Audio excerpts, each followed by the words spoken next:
혹시 주변에 정말 독특한 자기만의 세계를 가진 분들 있지 않으세요? 단순한 개성이라고 하기엔 뭔가 좀 더 깊고 혼자 동떨어져 있는 듯한 느낌을 주는 사람들이요.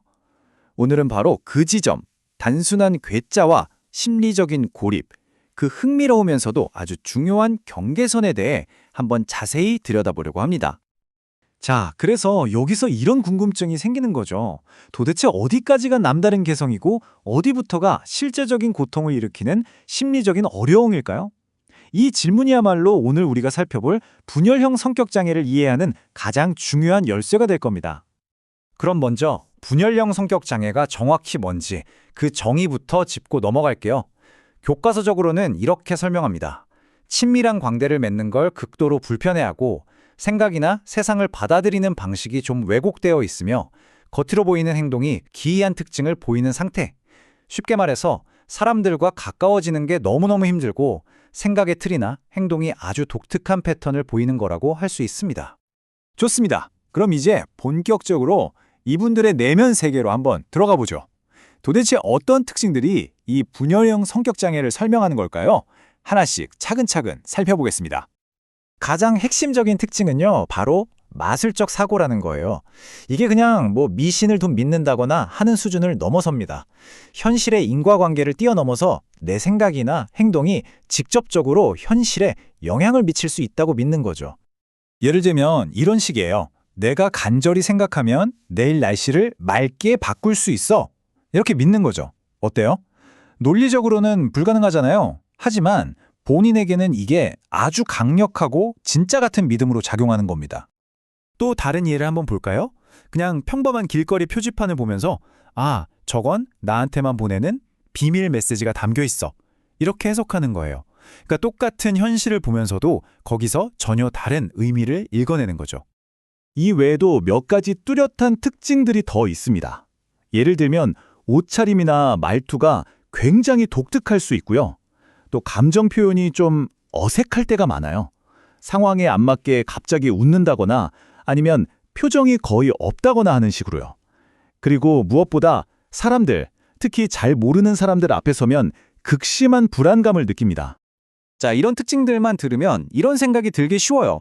아, 그냥 사람들 싫어하고 혼자가 편한 성격이구나, 이렇게요. 근데 과연 그게 전부일까요? 바로 이 지점이 정말 중요합니다.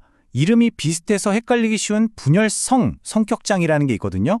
이 경우는 타인과의 관계 자체에 대한 욕구나 관심이 거의 없어요. 하지만 오늘 우리가 다루는 분열형 성격장애는 다릅니다. 마음속 깊은 곳에서는 관계를 원해요. 하지만 그 과정이 너무나 불안하고 고통스러워서 결국 피하게 되는 거죠. 그러니까 원하는 것과 할 수 있는 것 사이의 괴리가 엄청나게 큰 겁니다. 자, 그럼 이제 이들이 왜 이렇게 사회적으로 고립될 수밖에 없는지 그 근본적인 마음의 작동 방식을 한번 들여다보겠습니다. 바로 이들을 고독하게 만드는 악순환의 고리입니다.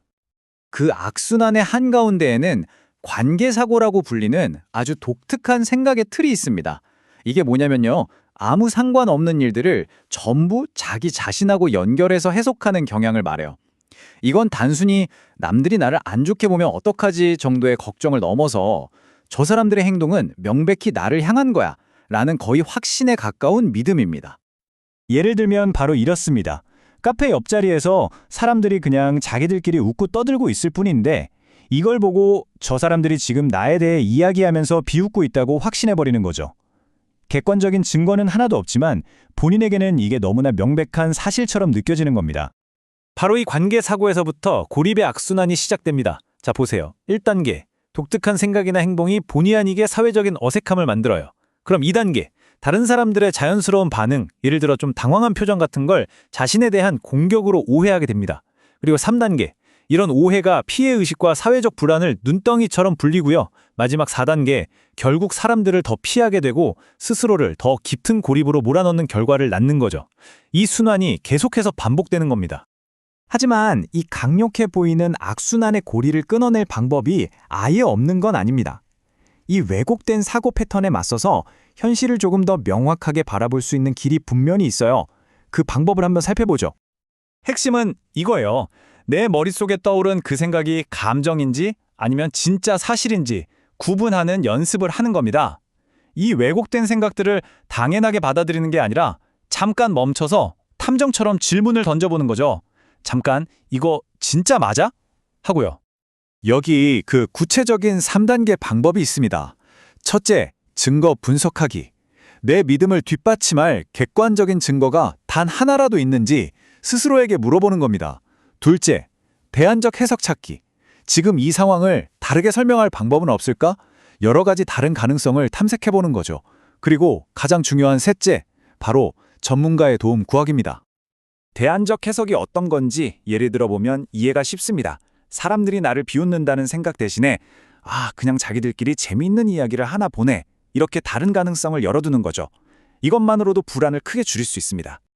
하지만 다시 한번 정말 강조하고 싶습니다. 이런 노력들이 분명 도움이 될 수는 있지만 분열형 성격장애는 혼자서 관리하기가 매우 어려운 상태일 수 있습니다. 왜곡된 사고 패턴을 제대로 교정하고 건강한 관계를 맺어나가려면 반드시 정신건강 전문가의 체계적인 도움이 필요하다는 점 꼭 기억해 주세요. 오늘 우리는 분열형 성격장애의 복잡한 내면을 함께 들여다봤습니다. 마지막으로 이 질문을 함께 생각해보고 싶어요. 우리는 나 자신과 다른 사람들의 독특함 혹은 그 기이함을 어떤 시선으로 바라봐야 할까요? 어디까지가 존중해야 할 개성이고 또 어디부터가 우리가 손을 내밀어 줘야 할 도움의 신호일까요? 바로 그 경계에 대한 고민이야말로 서로에 대한 진짜 이해와 공감의 시작이 될 겁니다.